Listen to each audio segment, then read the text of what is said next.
O Mahabharata. De Krishna Dvaipayana Vyasa. Livro 5. Yanasandhi Parva. Capítulo 64. Vidura, história das duas aves em uma rede. Vidura disse: nós ouvimos, ó majestade, de homens idosos, que uma vez um caçador de aves selvagens espalhou sua rede no chão para capturar habitantes emplumados do ar.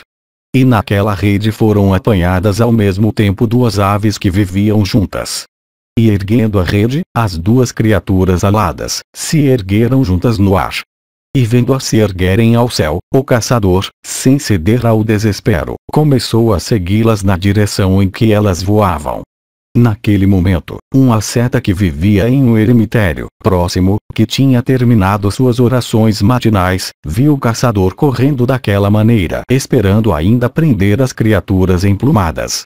E vendo aquele morador da terra perseguindo rapidamente aqueles moradores do ar, o asceta, ó Kaurava, se dirigiu a ele neste sloka: ó caçador, parece muito estranho e admirável para mim que tu, que és um caminhante da terra, persigas ainda um par de criaturas que são moradoras do ar. O caçador disse: estes dois, juntos, estão levando embora a minha armadilha. Lá, no entanto, onde eles disputarem, eles cairão sob o meu controle. Vidura continuou: as duas aves, fadadas à morte, brigaram logo depois. E quando o par tolo brigou, ambas caíram ao chão. E quando, apanhadas nas malhas da morte, elas começaram a lutar com raiva uma contra a outra, o caçador se aproximou despercebido e apanhou as duas. Assim mesmo os parentes que brigam uns com os outros por causa de riqueza caem nas mãos do inimigo, como as aves que eu mencionei, em consequência de sua briga. Comer juntos, falar juntos, esses são os deveres dos parentes, e não brigar sob nenhuma circunstância. Aqueles parentes que com corações afetuosos servem aos idosos se tornam inconquistáveis como uma floresta guardada por leões. Enquanto aqueles, ó touro da raça Bharata, que tendo ganhado riquezas enormes se comportam como homens de mentes vis sempre contribuem para a prosperidade de seus inimigos. Parentes, ó Dhritarashtra, ó touro da raça Bharata, são como tições chamuscados, os quais resplandecem quando unidos, mas somente soltam fumaça quando desunidos. Eu agora te falarei outra coisa que eu vi em um leito de montanha. Tendo escutado isso também faze, ó Kaurava, o que é para o teu bem. Uma vez nós nos dirigimos para a montanha do norte, acompanhados por alguns caçadores e diversos brahmanes, que gostavam muito de falar sobre encantamentos e plantas medicinais. Aquela montanha do norte, Gandhamadana, parecia um bosque. Como seu leito estava coberto com árvores e diversas espécies de ervas medicinais luminosas, ela era habitada por siddhas e gandharvas. E lá nós todos vimos uma quantidade de mel, de cor amarela brilhante da medida de um jarro, colocada em um precipício inacessível da montanha. Aquele mel, que era a bebida favorita de Kuvera, era protegido por cobras de veneno virulento. E ele era de tal maneira que um mortal ao beber dele ganharia imortalidade, um homem cego obteria visão, e um homem velho se tornaria jovem. Foi assim que aqueles brahmanes familiarizados com feitiçaria falaram sobre aquele mel. E os caçadores, vendo aquele mel, desejaram, ó rei, obtê-lo. E todos eles pereceram naquela caverna inacessível da montanha cheia de cobras. Da mesma maneira, este teu filho deseja desfrutar da terra inteira sem nenhum rival. Ele vê o mel, mas não vê, por insensatez, a queda terrível. É verdade, Duryodhana deseja um confronto em batalha com Savyasashin, mas eu não vejo a energia ou destreza nele que possa levá-lo a salvo através disso. Sobre um único carro Arjuna conquistou toda a terra. Na vanguarda de suas hostes Bhishma e Drona e outros foram intimidados por Arjuna e totalmente derrotados na cidade de Virata. Lembra-te do que aconteceu naquela ocasião. Ele releva, todavia, olhando para o teu rosto e esperando para saber o que tu farás. Drupada, e o rei dos Matsyas, e Dhananjaya, quando zangados, como chamas de fogo incitadas pelo vento, não deixarão resto do teu exército. Ó Dhritarashtra, toma o rei Yudhishthira sobre o teu colo, já que ambos os partidos não podem, de modo algum, obter vitória quando tua vontade estiver envolvida na batalha. Capítulo 65. Dhritarashtra apela mais. Dhritarashtra disse: considera, ó Duryodhana, ó filho querido, o que eu te digo. Como um viajante ignorante, tu pensas que o caminho errado é o certo, já que tu estás desejoso de roubar a energia dos 5 filhos de Pandu, que são como os 5 elementos do universo em sua forma sutil, sustentando todas as coisas móveis e imóveis. Sem o sacrifício indubitável da tua vida tu és incapaz de vencer Yudhishthira, o filho de Kunti, que é a principal de todas as pessoas virtuosas neste mundo. Pai, como uma árvore afrontando a tempestade poderosa, tu te encolerizas por causa de Bhimazena, que não tem igual entre os homens, em força e que é igual ao próprio Yama em batalha. Que homem de inteligência enfrentaria em batalha o manejador do Gandiva, que é o principal de todos os manejadores de armas, como Meru entre as montanhas? Que homem há quem Drishtadyumna, o príncipe de Panchala, não possa derrotar, disparando suas flechas entre os inimigos, como o chefe dos celestiais arremessando seu raio? Aquele guerreiro honrado entre os Andakas e os Vrishnis, o irresistível Satyaki, sempre dedicado ao bem dos Pandavas, também massacrará tua hoste. Que homem de razão, além disso, enfrentaria Krishna de olhos de lótus, que, com relação à medida de sua energia e poder, supera os 3 mundos. Quanto a Krishna, suas esposas, amigos, parentes, sua própria alma e toda a terra, postos em um prato da balança, se comparam a Dhananjaya no outro. Aquele Vasudeva, em quem Arjuna confia, é irresistível, e aquela hoste onde Keshava está se torna irresistível em todos os lugares. Ouve, portanto, ó filho, os conselhos desses teus bem-querentes, cujas palavras são sempre para o teu bem. Aceita o teu avô idoso, Bhishma, o filho de Santanu, como teu guia. Escuta ao que eu digo, e ao que esses bem-querentes dos Kurus, Drona, e Kripa, e Vikarna, e o rei Valika, dizem. Esses todos são como eu mesmo. Cabe a te respeitar a eles tanto quanto tu me respeitas, já que, ó Bharata, todos eles são familiarizados com a moralidade e têm afeição por ti tanto quanto eu mesmo tenho.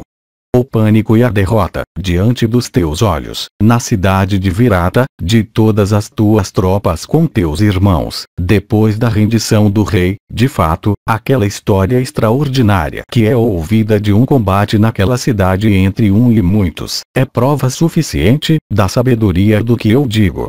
Quando Arjuna sozinho realizou tudo isso, o que os Pandavas não realizarão quando reunidos? Toma-os pelas mãos como teus irmãos, e aprecia-os com uma parte do reino. Capítulo 66. Sanjaya relata as últimas palavras de Arjuna. Vaisampayana disse, tendo se dirigido a Suyoddhana dessa maneira, o altamente abençoado e sábio Dhritarashtra outra vez questionou Sanjaya, dizendo, dize-me, ó Sanjaya, o que tu ainda não disseste, isto é, o que Arjuna te disse depois da conclusão do discurso de Vasudeva, pois é grande a minha curiosidade para ouvir isso. Sanjaya disse, após ouvir as palavras faladas por Vasudeva, o irresistível Dhananjaya, o filho de Kunti, quando veio a oportunidade, disse estas palavras na audição de Vasudeva. Ó Sanjaya, nosso avô, o filho de Santanu, e Dhritarashtra, e Drona, e Kripa, e Karna, e o rei Valika, e o filho de Drona, e Somadatta, e Sakuni o filho de Suvala, e Dusasana, e Sala, e Porumitra, e Vivinsati, Vikarna, e Chitrasena, e o rei Jayatsena, e Vinda e Anuvinda, os 2 chefes de Avanti, e Borisravas, e o rei Bhagadatta, e o rei Jarasandha e outros soberanos da terra, reunidos lá para lutar pelo bem dos Kauravas, estão todos às vésperas da morte. Eles foram reunidos pelo filho de Dhritarashtra para serem oferecidos como libações no ardente fogo Pandava. Em meu nome, Sanjaya, pergunta pelo bem-estar daqueles reis reunidos de acordo com as suas respectivas tropas, prestando-lhes respeito apropriado ao mesmo tempo. Tu deves também, ó Sanjaya, dizer isto, na presença de todos os reis, para Suyoddhana, aquele principal de todos os homens pecaminosos. Colérico e perverso, de alma pecaminosa e extremamente cobiçoso, ó Sanjaya, providencia para que aquele tolo com seus conselheiros ouça tudo o que eu digo. E com esse prefácio o filho de Prita, Dhananjaya, dotado de grande sabedoria, e possuidor de olhos grandes com cantos vermelhos, olhando de relance para Vasudeva, então falou para mim estas palavras repletas de virtude e lucro. Tu já ouviste as palavras medidas faladas pelo chefe de grande alma da linhagem de Madhu. Dize para os reis reunidos que aquelas também são minhas palavras. E dize isto também por mim, para aqueles reis, tentem juntos agir de tal maneira que libações não tenham que ser derramadas no fogo de flechas do grande sacrifício da batalha, no qual as batidas das rodas dos carros soarão como mantras, e o arco que derrota tropas agirá como a concha. Se, de fato, vocês não entregarem para Yudhishthira, aquele matador de inimigos, a sua própria parte do reino pedida de volta por ele, eu então, por meio de minhas flechas, mandarei todos vocês, com cavalaria, infantaria e elefantes, para as regiões inauspiciosas dos espíritos dos mortos. Então me despedindo de Dhananjaya e de Hari de 4 braços e reverenciando os dois, eu vim para cá com grande velocidade para transmitir essas palavras de grave significado para ti, ó tu que és dotado de refulgência igual àquela dos próprios deuses. Capítulo 67. Dhritarashtra pergunta sobre os Pandavas a Sanjaya. Conselho terminado.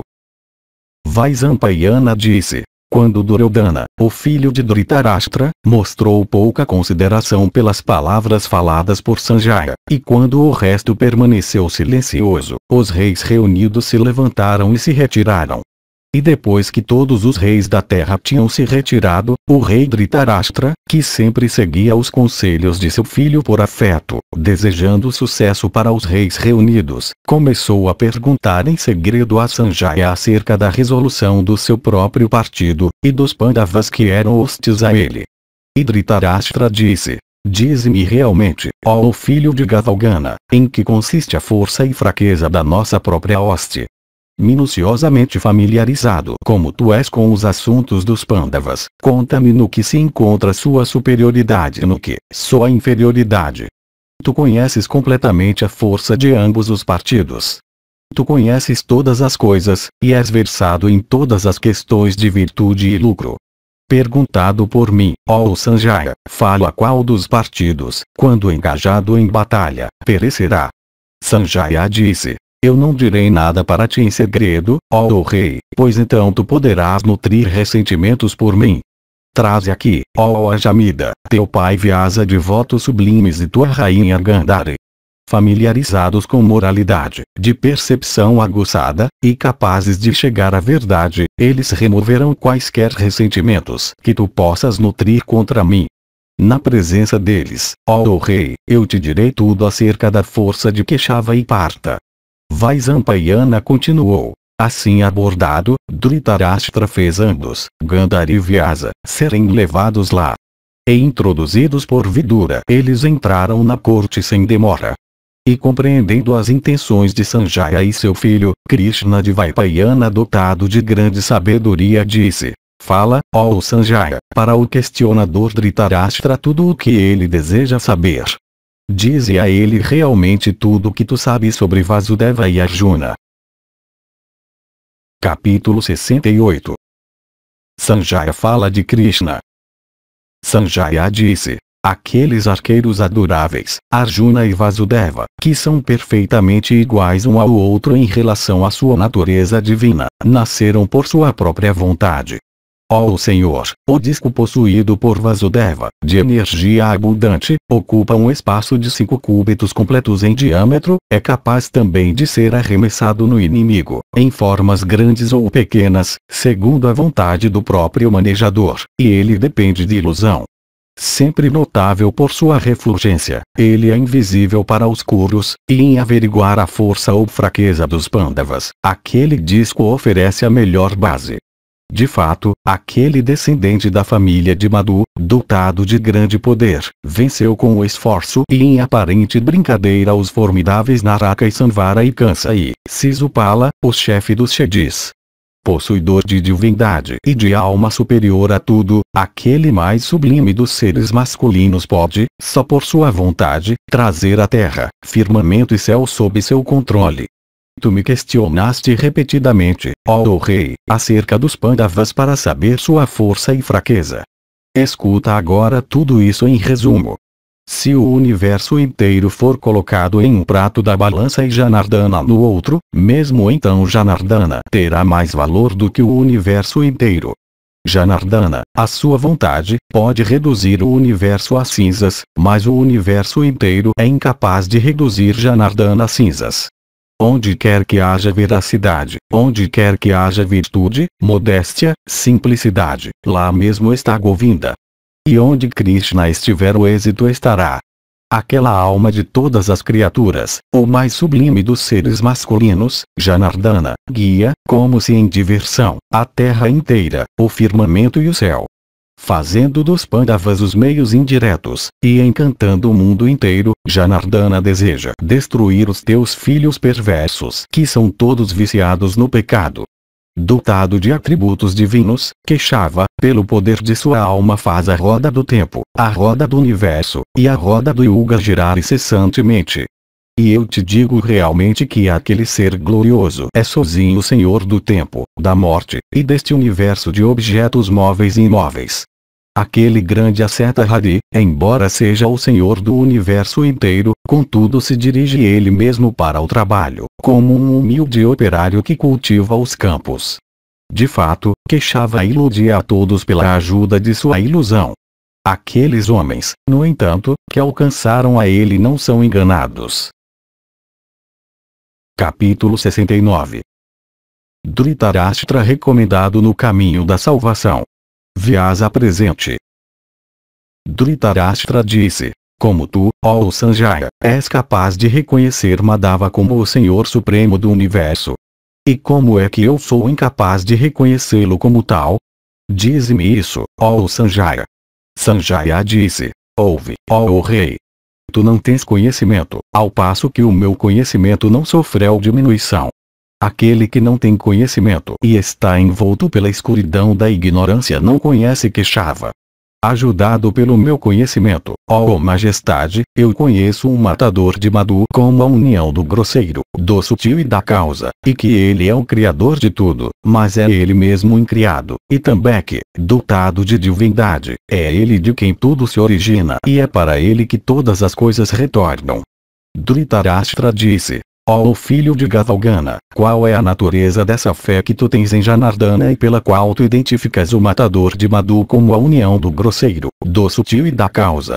Sanjaya disse: abençoado sejas tu, ó rei, eu não tenho consideração pela ilusão, que está identificada com prazeres mundanos, e eu nunca pratico as virtudes inúteis, devotos e trabalho sem confiança nele e pureza de alma.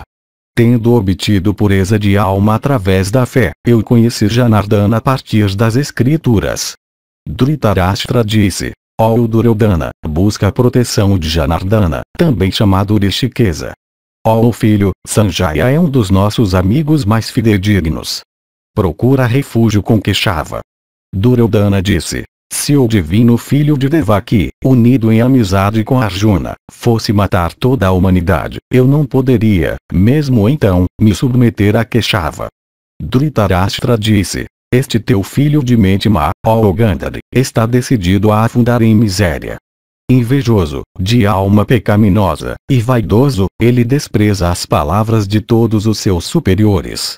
Gandhari disse: tu, infeliz cobiçoso, que desconsideras as ordens dos idosos, abandonando teu pai e a mim mesma e abandonando prosperidade e vida, aumentando a alegria dos teus inimigos, e me afligindo com angústia profunda, ó tolo, tu te lembrarás das palavras do teu pai quando, atingido por Bhimazena, tu fores vencido. Vyasa disse: ouve-me, ó rei. Tu, ó Dhritarashtra, és o amado de Krishna. Quando Sanjaya foi teu enviado, ele realmente te levará ao teu bem. Ele conhece Rishikesa, aquele ser antigo e sublime. Se tu ouvires com atenção, ele sem dúvida te salvará do grande perigo que pende sobre ti. Ó filho de Vishitravirya, sujeitos à ira e alegria, os homens são enredados em várias armadilhas. Aqueles que não estão satisfeitos com as suas próprias posses, privados de razão como são por avareza e desejo, repetidamente se tornam sujeitos à morte por consequência das suas próprias ações, como homens cegos, caindo em buracos, quando conduzidos pelos cegos. O caminho, que é trilhado pelos sábios, é o único que leva a Brahma. Aqueles que são superiores, mantendo esse caminho em vista, vencem a morte e alcançam a meta por isso. Dhritarashtra disse: fala-me, ó Sanjaya, daquele caminho sem terrores pelo qual, alcançando Rishikesa, a salvação pode ser minha. Sanjaya disse: um homem de mente descontrolada não pode de nenhuma maneira conhecer Janardana cuja alma está sob perfeito comando. A realização de sacrifícios, sem o controle dos próprios sentidos, não é meio para esse fim. A renúncia aos objetos de nossos sentidos excitados é devido à luz espiritual. Luz espiritual e abstenção de ferir surgem sem dúvida da sabedoria verdadeira. Portanto, ó rei, resolve subjugar teus sentidos, com toda a energia possível, não deixes teu intelecto se desviar do conhecimento verdadeiro, e afasta o teu coração das tentações mundanas que o circundam. Brahmanes eruditos descrevem a subjugação dos sentidos como sabedoria verdadeira, e esta sabedoria é o caminho pelo qual homens eruditos procedem para sua meta. Ó rei, Keshava não é alcançável por homens que não subjugaram seus sentidos. Aquele que subjugou seus sentidos deseja conhecimento espiritual, despertado pelo conhecimento das escrituras e o prazer de absorção yoga. Capítulo 70. Significados dos nomes de Krishna. Dhritarashtra disse: eu te peço, ó Sanjaya, para me falar novamente de Krishna de olhos de lótus, pois, por conhecer o significado dos seus nomes, eu posso, ó filho, alcançar aquele mais sublime dos seres masculinos. Sanjaya disse: os nomes auspiciosos de Keshava foram anteriormente ouvidos por mim. Deles eu te direi tanto quanto eu sei. Keshava, no entanto, é incomensurável, estando acima do poder de descrição das palavras. Ele é chamado de Vasudeva por envolver todas as criaturas com a tela da ilusão, ou de seu esplendor glorioso, ou de ele ser o suporte e lugar de repouso dos deuses. Ele é chamado de Vishnu por causa de sua natureza onipenetrante. Ele é chamado de Madhava, ó Bharata, por causa de sua prática como Muni, concentração mental na verdade e absorção yoga. Ele é chamado de Madhusudana por ter matado Asura Madhu, e também por ser a substância dos 24 objetos de conhecimento. Nascido da linhagem Satvata, ele é chamado de Krishna porque ele une em si mesmo o que é implicado pelas duas palavras Krishi, que significa o que existe, e Na, que significa paz eterna. Ele é chamado de Pundarikaksha de Pundarika, implicando sua residência sublime e eterna, e Aksha implicando indestrutível, e ele é chamado de Janardana porque ele inflige medo nos corações de todos os seres maus. Ele é chamado de Satvata porque o atributo de Sattva nunca está dissociado dele, e também porque ele nunca está dissociado desse, e ele é chamado de Vrishabhakshana de Vrishaba implicado os Vedas e Kshana implicando o olho, a união dos dois significando que os Vedas são seus olhos, ou os Vedas são os olhos através dos quais ele pode ser visto. Aquele conquistador de hostes é chamado de Aja, ou não nascido, porque ele não tomou seu nascimento de nenhum ser de modo comum. Aquela alma suprema é chamada de Damodara porque diferentemente dos deuses a sua refulgência é incriada e própria, e também porque ele tem autocontrole e grande esplendor. Ele é chamado de Rishikesa, de Rishika significando felicidade eterna e Isa significando os 6 atributos divinos, a união significando alguém que tem alegria, felicidade e divindade. Ele é chamado de Mahavayu porque ele sustenta a terra e o céu com seus 2 braços. Ele é chamado de Ardashaja porque ele nunca decai nem sofre alguma deterioração, e é chamado de Narayana por ser o refúgio de todos os seres humanos. Ele é chamado de Purushotama de Puru, implicando aquele que cria e preserva, e só significando aquele que se destrói, a união significando alguém que cria, preserva e destrói o universo. Ele possui o conhecimento de todas as coisas, e, portanto, é chamado de Sarva. Krishna está sempre na verdade e a verdade está sempre nele, e Govinda é a verdade da verdade. Portanto, ele é chamado de Satya. Ele é chamado de Vishnu por causa de sua destreza, e Jishnu por causa de seu êxito. Ele é chamado de Ananta por sua eternidade, e Govinda por seu conhecimento de discurso de todos os tipos.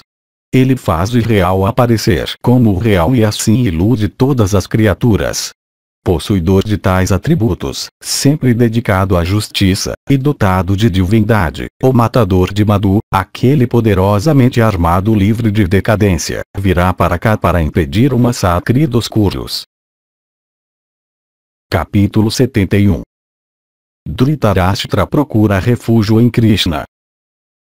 Dhritarashtra disse: ó Sanjaya, eu invejo aqueles dotados de visão, que verão diante deles aquele Vasudeva cujo corpo dotado de grande beleza brilha com refulgência, iluminando os pontos cardeais e secundários do espaço, que dará expressão a palavras que serão ouvidas com respeito pelos Bharatas, palavras que serão auspiciosas para os Sanjayas, aceitáveis por aqueles desejosos de prosperidade, impecáveis em todos os aspectos, inaceitáveis por aqueles que estão fadados à morte.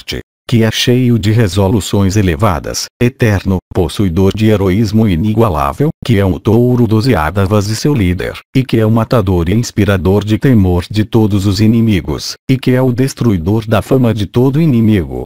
Os Kauravas reunidos verão aquele de grande alma e adorável, aquele matador de inimigos, aquele chefe dos Vrishnis, proferido palavras cheias de bondade, e fascinando a todos do meu partido.